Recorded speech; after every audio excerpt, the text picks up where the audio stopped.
It is now just after 12 noon on July 8th, 2023.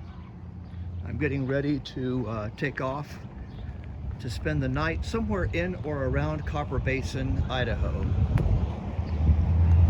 Decided to take the truck this time because the roads I need to travel are pretty rough, and that little trailer, I don't know if it could handle it, but the truck will handle pretty much anything. Just burns a lot more gas. I'll probably wind up spending 20 gallons of gas to get there and back. That adds up at nearly $4 a gallon. But I'm going to say goodbye, come back tomorrow night. I want to see if I can find the route to the top of Shelly Mountain, which is 11,500 feet. If not, at least I want to find a group of lakes that are on the Copper Basin side of Shelly Mountain. Can only be gotten to with 50-inch wide four-wheeler. At least that's what it says on the map. Sometimes you can skirt around that, but usually a 50-inch vehicle is required. Anyway, let's go see what we got.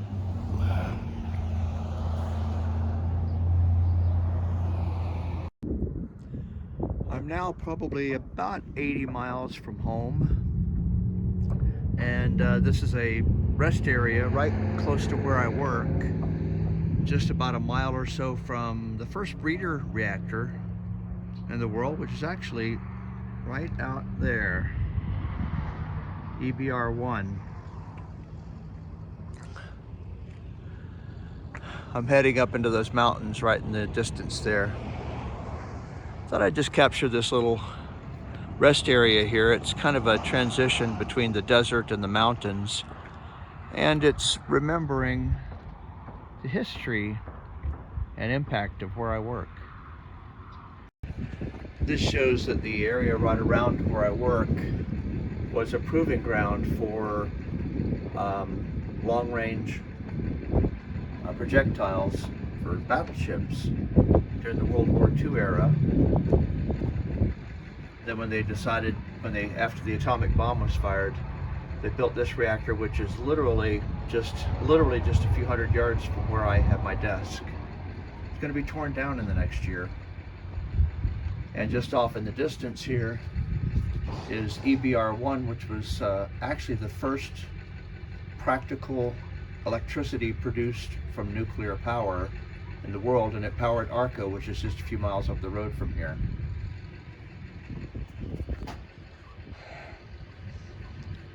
I often feel like my entire life guided me to live and to work here. Although running around the world I did, flailing, my destiny was to come here. Well, it is about 3 in the afternoon now, and I'm a little bit to the north of Mackay on Fish Hatchery Road, and my MapQuest is telling me to get off of that road there and go up that road, which doesn't look a lot like a road. So I gotta figure out which way I'm headed here. This is interesting. I am not sure that MapQuest has any idea where I'm going. So I better look at the paper map and make sure, because it looks like it's telling me to go down that road there. Doesn't look right. Well, let's see. This looks more promising, but we'll find out whether it's something I can get through with my truck.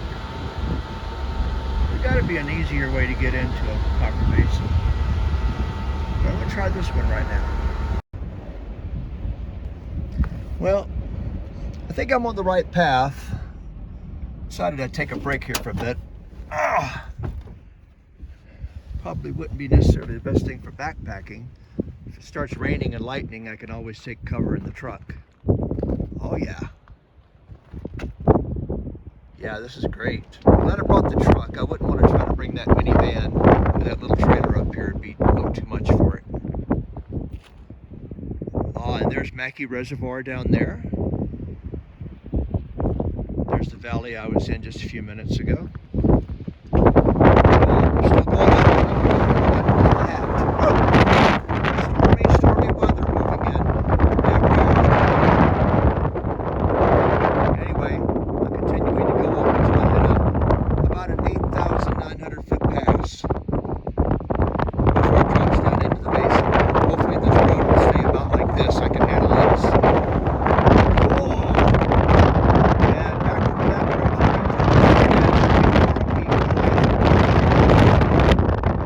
and several other peaks along that ridge. And it's looking like a nasty weather. I may wind up sleeping in the truck tonight. We'll see. Another place where my GPS tells me to turn right, but right is that way. That looks like a more traveled road. Yeah. I trust my GPS, right? Oh well, let me give it a try. So the nice passerby in the red truck driving away says, yeah, that will get you there eventually, but that's the road I want to take.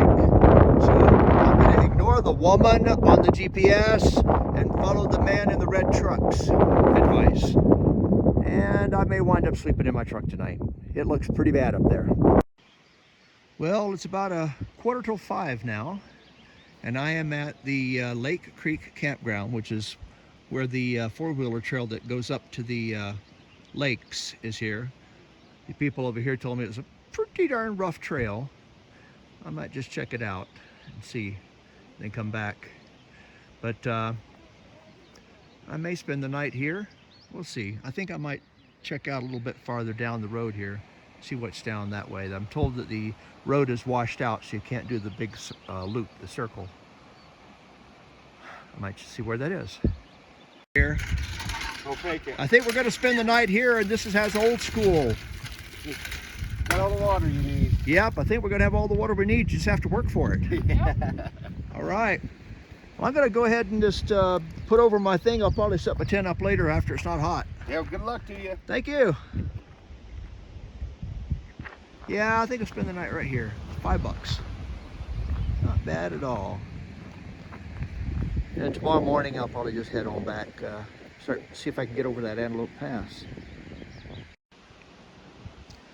Well, I've decided that this is where I'm going to spend the night, at an actual campsite.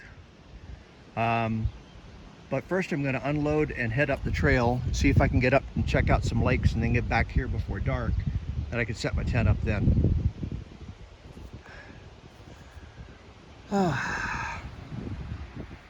I think this is as good a place as I could hope for a place to spend the night.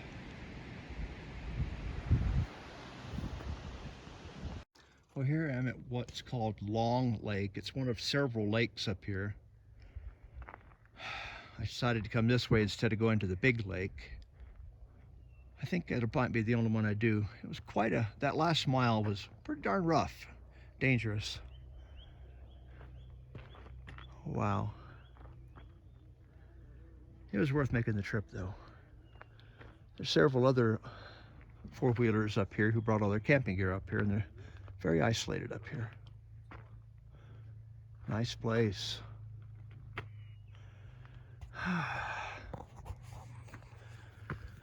Well, I didn't bring my camping gear with me. I left it at the truck. Otherwise this would have been a good place to camp for the night. But I didn't bring my gear, so I'm not staying here. I have yet to decide what to do. I'm kind of winging it.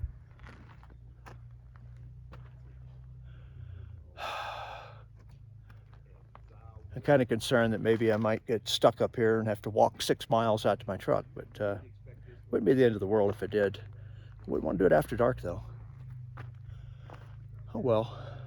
I think I'm just going to walk around the lake a little bit and then probably head back down.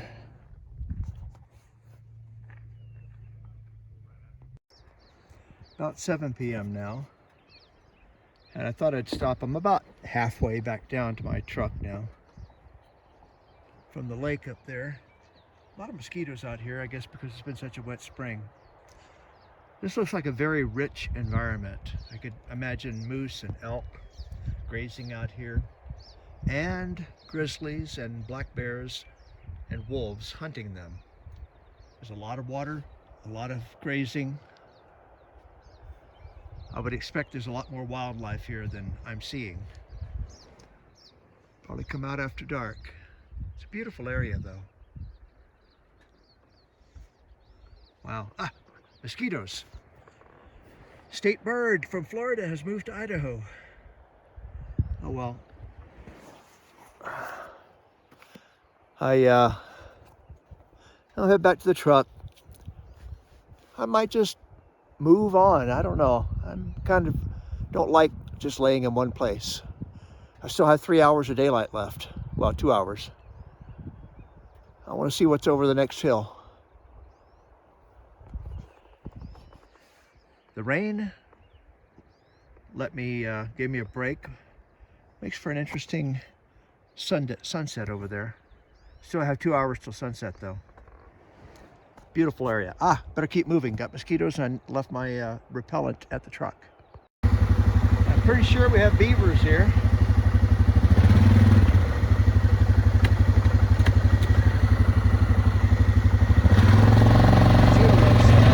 Dams like that. I don't know if it's an actual beaver dam, but I think it is.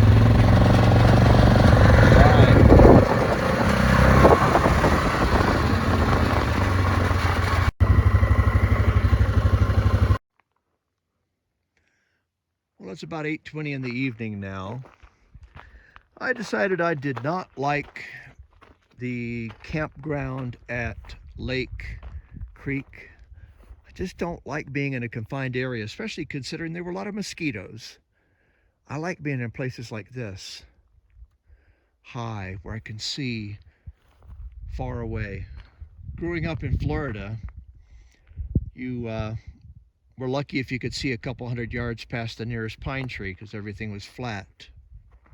Being able to see sometimes up to 100 miles in every direction is one of the wonderful things about this part of the country. Something I love about this. If I camp tonight, and I'm having my doubts, this would be my campsite. Would not be a good place to be in a lightning storm. I have to give it that. But oh, what a view. Down there is Mackay Reservoir.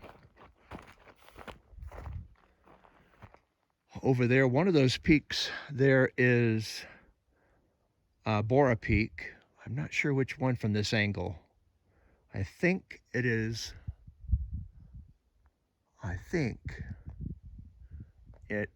that one.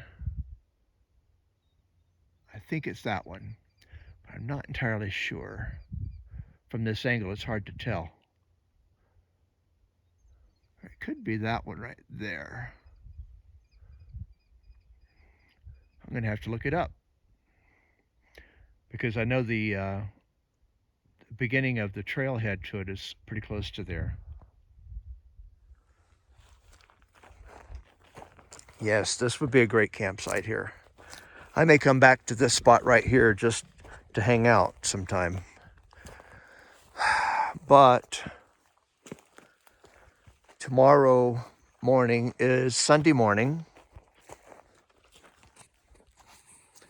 Tomorrow morning is Sunday morning, and I'm thinking maybe I might just drive back tonight. Just doesn't feel right coming out here on Sunday. I tried to get out Wednesday and Friday, and there was always something that came up with the family and with things that needed to be done. And then today, I thought there was a funeral today. Turns out the funeral is a week from today. So I could have come out here Friday night. But staying out here Saturday night and leaving my wife alone to go to church by herself on Sunday morning just doesn't feel right. I think I might just surprise her and show up in the middle of the night and go to church with her tomorrow morning. That feels right. And I might come back to this spot and camp out next weekend anyway, just not on Saturday night. Look at some of the flowers up here though. This is the time of year when the flowers bloom up here at about, this is just under 9,000 feet. I love this place.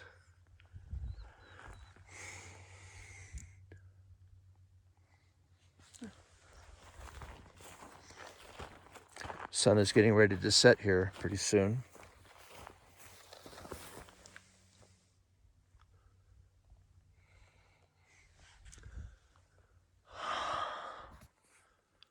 Well, I think I might just mosey on home and come to this spot right here next week instead.